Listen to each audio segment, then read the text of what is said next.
آج رولیکس کی گھڑیاں اسٹیٹس سمبل بن چکی ہیں جو صرف ٹائم ہی نہیں بلکہ یہ بھی بتاتی ہیں کہ اسے پہننے والے کا وقت کیسا چل رہا ہے۔ 1905 میں چھوٹی سی شاپ سے شروع ہونے والی یہ کمپنی آج دنیا کی سب سے خوبصورت، مہنگی اور نایاب ترین گھڑیاں بناتی ہے۔ ایک اندازے کے مطابق $13 بلین کی یہ کمپنی آج تک 10,50,000 اینٹیک پیس بنا چکی ہے۔ آخر رولیکس واچز میں ایسی کیا خاص بات ہے جو پچھلے 118 سالوں میں دوسری واچ بنانے والی کمپنی اس کا مقابلہ نہیں کر سکی؟ آئیے شروع سے جانتے ہیں رولیکس کی شروعات۔ یہ بات ہے 22 مارچ 1881 کی، جب جرمنی کے ایک چھوٹے سے شہر میں ہینس ویلسٹروف پیدا ہوئے تھے۔ ہینس اپنے بہن بھائیوں میں سب سے بڑا تھا، اس لیے شروع سے گھر کی تمام ذمہ داری ہینس کے کندھوں پر تھی۔ 1893 میں جب ہینس کی عمر 12 سال ہو چکی تھی تب اس کے پیرنٹس کی ڈیتھ ہو گئی۔ پیرنٹس کی ڈیتھ کے بعد ہینس اور اس کے بہن بھائی کی ذمہ داری اس کے انکل نے سنبھال لی۔ ہینس کے انکل نے اس کے والد کی ساری پراپرٹی سیل کر کے جرمنی کے ایک بہت بڑے بورڈنگ اسکول میں ایڈمیشن کروا دیا۔ ان سب پریشانیوں کے باوجود بھی ہینس نے اپنی جگہ اسکول کے برائٹ اسٹوڈنٹ میں ہی رکھی تھی۔ ہینس شروع سے ہی ڈیفرنٹ لینگویجز میں کافی زیادہ اچھے تھے۔ جب ہینس کی عمر 18 سال ہوئی تب اس کا اسکول پیریڈ ختم ہو گیا تھا۔ گھر کے حالات اور بہن بھائی کی اچھی پرورش کی خاطر ہینس کو سوئٹزرلینڈ موو ہونا پڑا۔ سوئٹزرلینڈ موو ہوتے ہی ہینس ایک پرل ایکسپورٹ کمپنی میں جاب کرنے لگا۔ جاب کرتے ابھی 1 سال 3 ماہ ہی گزرے تھے کہ ہینس کے ایک اسکول فرینڈ نے انہیں سوئٹزرلینڈ کی ایک مشہور کمپنی کونو کارٹل میں جاب کرنے کی آفر دے دی، جو اس دور میں سوئٹزرلینڈ کی ایک فیمس واچ میکنگ کمپنی تھی۔ اس آفر کو ہینس نے فوراً ایکسیپٹ کر لیا اور اگلے ہی دن اس کمپنی میں جاب بھی سٹارٹ کر دی۔ ہینس اس کمپنی میں واچز کی ایکوریسی کو چیک کرتا تھا اور ساتھ ہی ساتھ واچز کو پیک بھی کرتا تھا۔ 2 سال اس کمپنی میں جاب کر کے ہینس کافی حد تک واچز بنانے کا کام جان چکے تھے۔ ہینس ابھی مزید اس کمپنی میں کام کرتے کہ انہیں جرمن آرمی میں ایز اے سولجر کام کرنے کا موقع مل گیا اور ہینس سوئٹزرلینڈ کو چھوڑ کر دوبارہ جرمنی چلے گئے۔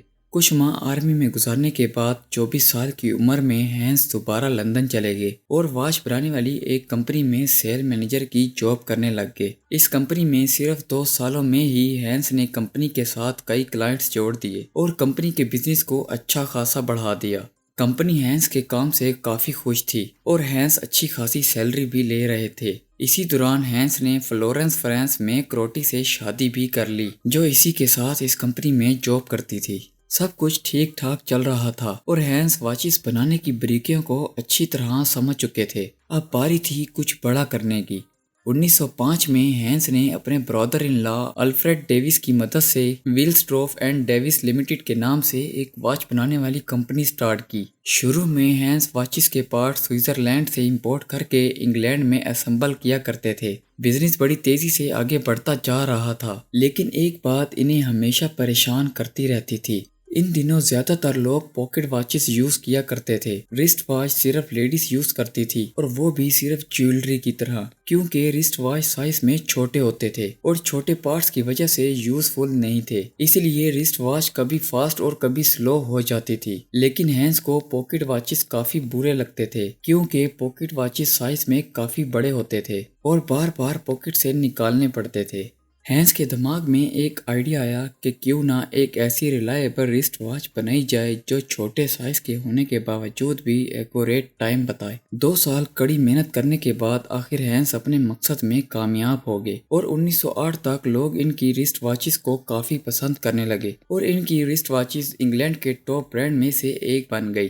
ہینس ویلسٹروف اور ڈیوس کی بجائے کمپنی کا ایک آسان اور چھوٹا سا نام رکھنا چاہتے تھے جو واچ کے ڈائل پر آسانی سے پورا آ سکے، اسی لیے انہوں نے ڈیسائیڈ کیا کہ وہ اپنی واچز کا نام رولیکس رکھیں گے، جسے 1908 میں رجسٹر بھی کر لیا۔ سب کچھ بہت اچھا چل رہا تھا کہ اچانک 1912 میں فرسٹ ورلڈ وار شروع ہو گئی اور بزنسز پر اس کا برا اثر پڑنے لگا، یہاں تک کہ کچھ واچ کمپنیز بند بھی ہو گئی، لیکن رولیکس نہیں۔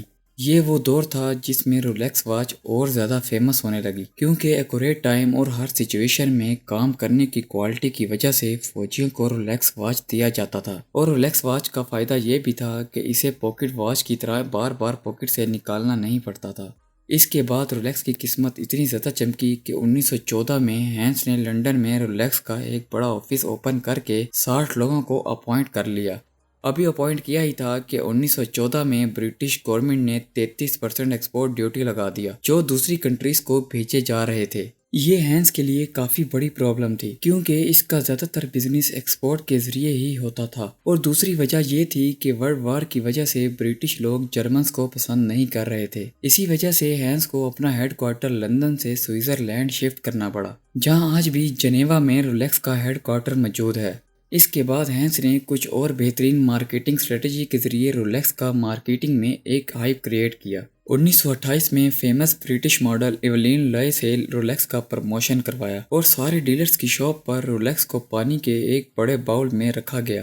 مارکیٹنگ کے علاوہ رولیکس اپنے نئے ماڈلز پر بھی کام کرتا رہا اور 1931 میں رولیکس کا نیا ماڈل لانچ کیا گیا جو دنیا کی پہلی waterproof self winding wrist watch تھی جس پر مینول چابی بھرنے کی ضرورت نہیں تھی۔ سن 1939 میں ورلڈ وار 2 شروع ہو گئی اور جرمن برانڈ ہونے کی وجہ سے یورپین کنٹریز میں رولیکس کا ایکسپورٹ مکمل طور پر بند ہو گیا، جس سے کمپنی کی سیل ایک بار پھر سے نیچے گر گئی۔ ورلڈ وار 2 کے ٹھیک 5 سال بعد یعنی 1944 میں ہینس کی وائف کی ڈیتھ ہو گئی۔ اپنی وائف کی یاد میں ہینس نے ہینس ویلسٹروف فاؤنڈیشن بنا لیا جو ایک چیریٹی ٹرسٹ تھی، اور اپنی ڈیتھ سے پہلے ہی ہینس نے رولیکس کا 100% اونرشپ اس فاؤنڈیشن کے نام کر دیا۔ پھر 1945 میں رولیکس نے نیا ماڈل لانچ کر دیا جس میں ٹائم کے ساتھ ساتھ ڈیٹ بھی نظر آتی تھی۔ دیکھتے ہی دیکھتے رولیکس کا یہ ماڈل پوری دنیا میں فیمس ہو گیا۔ اس ماڈل کے لانچ ہونے سے رولیکس کی سیل 200% بڑھ چکی تھی۔ پھر اس کے بعد 1953 میں رولیکس سب سے لیجنڈری واچ رولیکس سب مرین کے نام سے سامنے آئی جو 100 میٹر گہرے پانی میں بھی پرفیکٹ کام کرتی تھی۔ 1953 میں ماؤنٹ ایورسٹ پر پہلی بار چڑھنے والے ایڈمنڈ ہلری نے رولیکس کی گھڑی پہن کر ہی چڑھائی کی تھی۔ ان کا کہنا تھا کہ اتنا ہائی الٹیٹیوڈ ہونے کے باوجود بھی اس گھڑی کے ٹائم میں 1 سیکنڈ کا فرق بھی نہیں آیا تھا۔